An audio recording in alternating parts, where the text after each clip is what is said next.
Good morning. Welcome back to the Mayor's Table. I'm Mayor Tommy Roberts. My guest this morning is Eleana Butler. Eleana, good to have you here this morning. Thank you. It's nice to be here. Eleana is the Executive Director of Sexual Assault Services of Northwest New Mexico. And your organization, Eleana, is the beneficiary of the Mayor's Ball. That's right. Again, for the third time. Yes. The Mayor's Ball will be held on Saturday, March 4th of this year. So it's not very far away. It's coming up really fast. Wanted to bring you in and give you an opportunity to talk a little bit about the ball and the preparations for the ball, but also to talk a bit about the organization and the services that you provide. And why don't we start there? Give you a chance to just talk a little bit about the organization and those services. Okay, sounds good.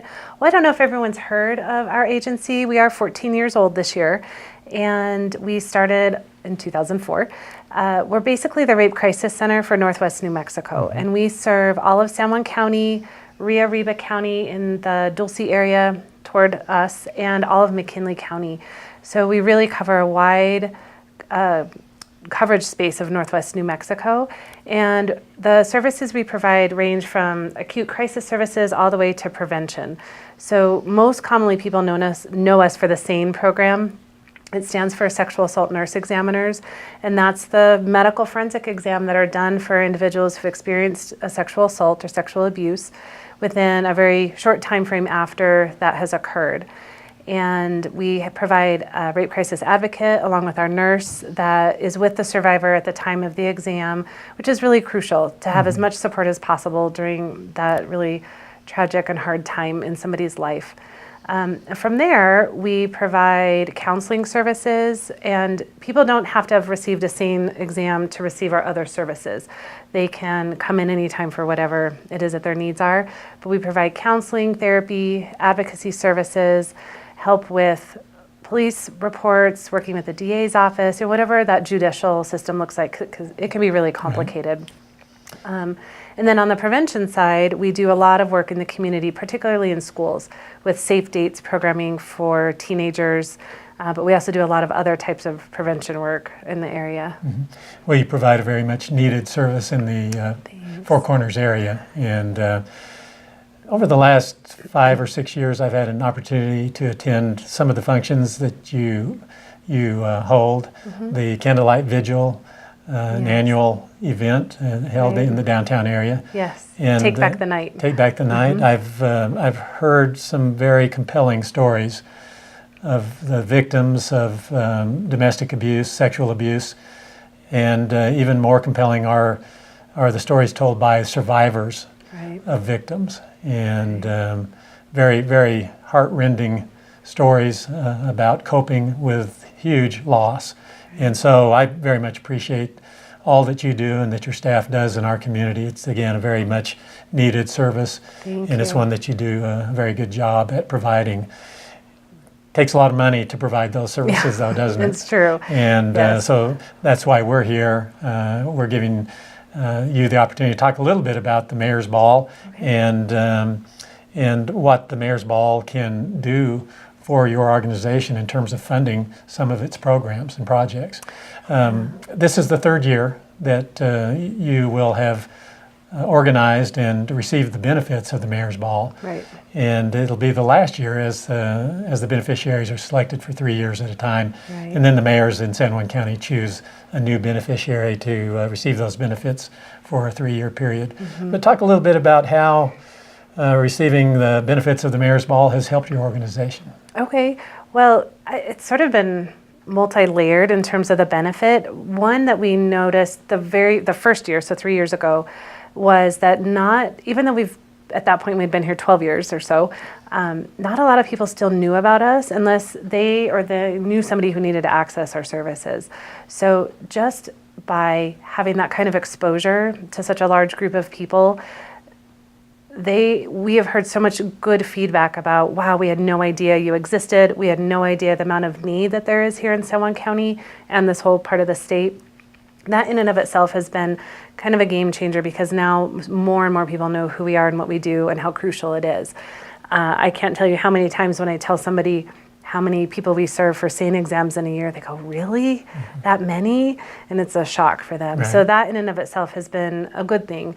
On the monetary side, as a nonprofit, we rarely get an opportunity to make the kind of money the Mayor's Ball has the opportunity to make for an agency. So it's been wonderful in that we've been able to expand programming, expand our agency so we can support our staff and the people that we serve better.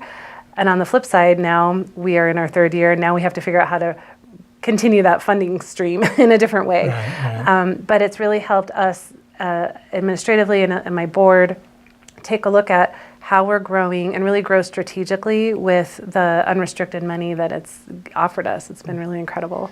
So each year you develop a theme Yes. for the Mayor's Ball, and they're fun themes and provide a lot of entertainment opportunity for those who attend. Yeah. And it turns out to be a very fun evening, and it's been well attended. This will be the 6th year that the Mayor's Ball has been held, and I think attendance is improved year by year to most degree. But what's your theme for this Mayor's Ball? Well, so you brought some props. You a prop. Yeah. You can show everybody the theme this year. I'll put it on as a matter of fact. There you go. It's the theme this year is Masquerade Ball. So it's a night to remember Masquerade Ball. So we're hoping that people will get creative and either find really fun masks to either hold or wear or make their own. That would be really cool too. So we thought we would try to go out with a bang and have something a little bit different and get, people, it's a black tie event anyways, and get really dressed up, but then to add to that and get to accessorize a little bit more with a mask, I think is going to be really fun. You have different levels of sponsorship, and then there are opportunities to purchase individual tickets as well. Talk about the tiers of sponsorship. Okay, so the sponsorship tiers range from premier sponsor at $20,000, and that's usually bigger companies. And this year our premier sponsor is P&M, which is really exciting. And then there's a $10,000 level, which is the presenting sponsor. And it goes down from there in kind of increments to $1,000 table sponsorships. So there's the opportunity to purchase a table at $1,000, and they're 10 tops, so it's basically $100 a person. Or people can buy individual tickets at $100 a person. My recollection is that toward the end of the time before the Mayor's Ball, tickets are generally sold out. So we want to tell people you need to be finding these tickets as soon as possible. Right. We only have a couple of weeks left now until the Mayor's Ball. Just a couple weeks, and so I would say at this point I might have a couple tables available if people are interested. For sure we have individual tickets, so absolutely call us as soon as possible and let me know if you would like in. Our number at the office is 325-2805.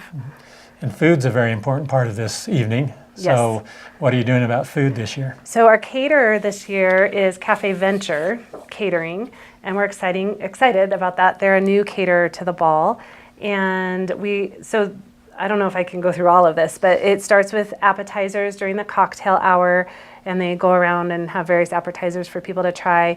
And then the meal itself is a seated meal at the tables in the ballroom, and it starts with a salad, there's bread, and they're gonna run through there's the salad, and then the entree. So it's the ribeye steak and tilapia, or there's a vegetarian option as well. And then they have really great sides. Yeah, the food has always been very good, so I want to compliment you on those selections. Yes. What about a featured guest or speaker? Do you have anything lined up that way this year? We do, but it's a little bit of a surprise. Good. So we always like to leave a little bit up for guessing. It's really, as I mentioned before, it's been a really incredible opportunity for us to educate people at the ball about who we are and what we do, and the impact that our services have for survivors, and the impact that sexual violence itself has on survivors in the community. So that's kind of the focus this year, is talking about locally in the community.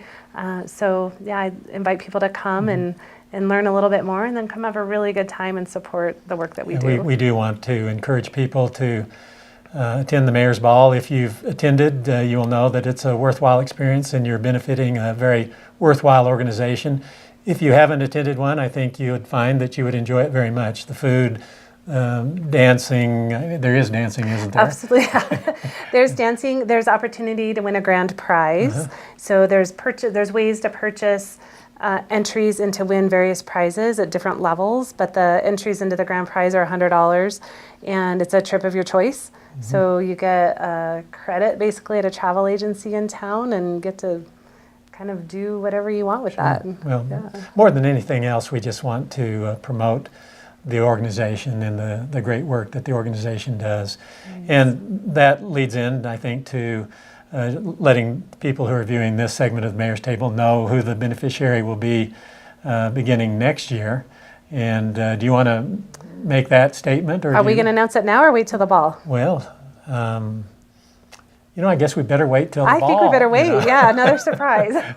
Another surprise. So we'll wait. That decision has been made by the mayors of San Juan County, and we had a number of applications, and I would say that all of these applicants are very much deserving. It's unfortunate that we can only recognize one organization at a time, but hopefully over the years we'll benefit a number of organizations in San Juan County that provide very much needed services.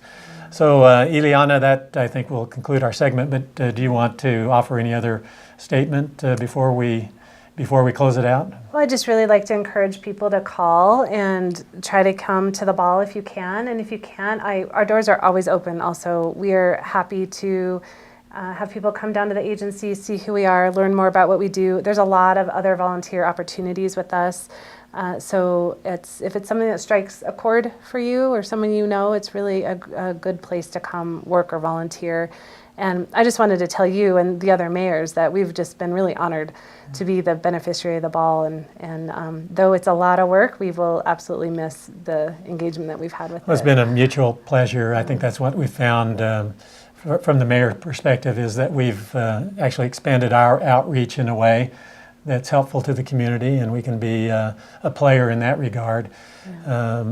Mayors Duncan, Burbridge, Eckstein, and I look forward to this event each year, and there'll be a time when all of us won't be involved. That may be different for each individual mayor, but looking back on it, I'm sure that each of us will say that one of the better things that we did was to organize the Mayor's Ball and to see that it benefits deserving organizations throughout our community on an annual basis. So thanks for being here. We'll look forward to seeing everybody on Saturday, March 4th at the Civic Center. Yes. That's it. Okay. All right, I want to thank all of you for being with us here this morning on the Mayor's Table, and we'll look forward to seeing you again next week.